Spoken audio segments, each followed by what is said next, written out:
මට බඩගින්න නැද්ද ඒක මම බලා ගන්නම්. යකෝ ඉන්ටර්වල් තමයි ඕන්නේ නේද? අන්තිම නැදක්කවන්නේ. හරිද? යන්න අපි අලුත් තීරයට. නෑ ඔය නේ වීලුවට කියනත් ඒ උනාට මේ වැඩ කරන ෆුල් සීට් එකක ඉන්න ඕනේ. ඒ කියන්නේ දැන් ඔයාලා ඉන්නේ එහෙම වැඩ කරන්න උනම වයසක ළමයි. මාර අපරාධේ ඒක එහෙම කරගත්තේ නැත්නම් දැන් සරලව හිතන්නකෝ දැන් මට ඇත්තට මෙහෙම නැහෙන්න ඕනේ නෑ නිතින් දැන් ඒ කියන්නේ අද උදේ පාන්දර 4 ඉඳන් එතන එක පන්තියක් එතන පැය 6ක් විතර ස්ටේජ් එකක හිටගෙන ඉඳලා පාන්දර නැගිටින ඊට පස්සේ අද හවස ඇවිල්ලා ආයෙ පැය 4ක 4:00මාරක විතර තියරි පන්තියක ස්ටේජ් එකක හිටගෙන මෙතන ආයෙ 7 ඉඳන් ඉතින් ඔය දිගටම වාඩි වෙන්නේ නෑ නිතින් මෙතන ඉඳන් ආයෙමත් 10:00මාර 11 වගේ කිට් වෙනකන් සමහරක් විතර ආයෙත් පැය 3-4ක් ආයෙ හිටගෙන දෙනවා. එකතු කරලා බැලුවොත් එහෙම ඔය වෙලාවේ මාර ලොකු වෙලාවක් සා ඒ ඕගොල්ලෝ හිතනවාද එහෙම මේ මහන්සි නැතුව එන එනර්ජටික් ඉන්නවනේ අපි.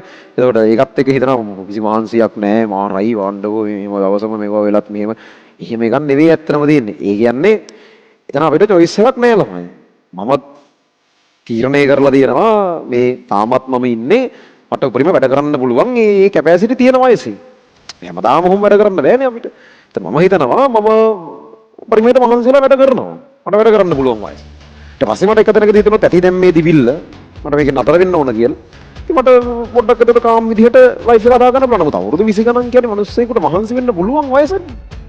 ඒතර මම මහන්සි වෙනවා එච්චරයි. ඒතර ඒක ඇතුලේ සමහරක් වෙලාවට කොච්චර මහන්සිද නිදිමතද බඩගිදෙන අනම්මන අදාළ නැහැ. අපිට වැඩක් තියෙනවා නම් ඒ වැඩේ ඒ විදිහට කරන්න වෙනවා. ඉන් එහාට ඒක කම්මැලි වගේද බෑ වගේද මහන්සි වගේද ඒව අදාළ නැහැ. මොකද ගොඩක් උන්ට ඒව අදාළයි. ඒ හින්දායි ගොඩක් එවුන්ට අර කියන පාට් එක කරන්න බැරි. ගොඩක් එවුන්ට බෑ හිතුනම උන් නොකර ඉන්නවා. මට බෑ හිතුනත් මම කරනවා. මං කියන්නේ එහෙම වෙන්නේ. අරින්න අපේ මොන සහජ දක්ෂතාවයක්වත් එහෙම අමුතු යන්නේ නැහැ ළමයි.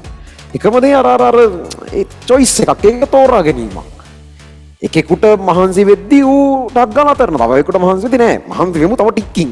තව පැයකමාරක් කොහොම හරි කියන්නේ දැන් මම මෙතන එන ඩල් ඉගන්නුවොත් ඕගොල්ලොත් අර කියන්නේ ගන්නන ගුරුවරයා ඉන්න එනර්ජි එක ළමයින්ට යනවා. හරිද? ඒක ඕගොල්ලෝ දන්නවා. ඒ කියන්නේ මම නිකන් එන ඈලි මෑලි ගමෙන් ඔහේ එපා වෙලා අර හිම්මි ගන්නොත් ඕගොල්ලොත් එන්න ඩල් වෙලා ඒක කම්මැලිකම වැඩි ගොඩක් වෙනවා. එහෙම නැතුව මෙතන නිකන් පොඩි ජමයක් හදලා. ඒතර ඒක ඕගොල්ලන්ට යම් තාක් දුරකට ආරෝපණය වෙනවා. ඉස්සරහින් මේ මිනිස්සයා.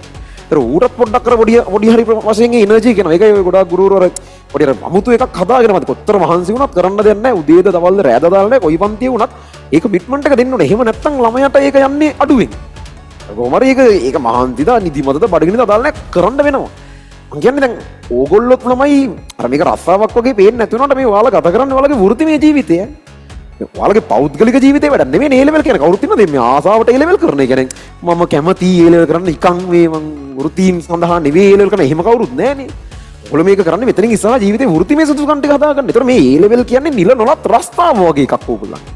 ඒක රස්තාව වගේ දැනෙන්නේ නැහැ පඩියක් ගෙවන්න නැති හින්දා. හැබැයි ඇත්තටම මේ ඔයාලා ඒ රස්සාවට ඕන කරන වෘත්තීය සුදුසුකම් හදාගෙන එහෙම වෘත්තිමය කාලයකම ඉන්නේ. ඒතර වෘත්තිමය වැඩවලදී අපිට හිතෙන විදිහ අදාළ නැහැ. වෘත්තිමය තැනක වැඩ කරාම ඒක කරන්න ඕන. එච්චරයි. නැත්තම් තමල කරලා නිකන් ඉන්න ඕන. බැයි නම් බෑ කියලා යන්න ඕන. අර ටික ටික නෑ කරනවා බලමු කියලා බාගෙට කරනවා. ඒ බයිලා බෑ.